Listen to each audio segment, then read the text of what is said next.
हार चुका हूं, मुझसे नहीं हो रहा।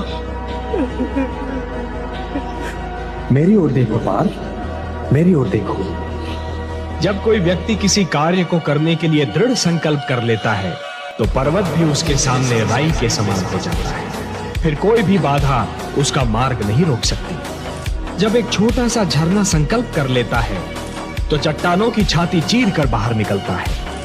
मानव के मन में असंख्य शक्तियां भरी हैं और इन सारी शक्तियों में महानतम शक्ति है संकल्प।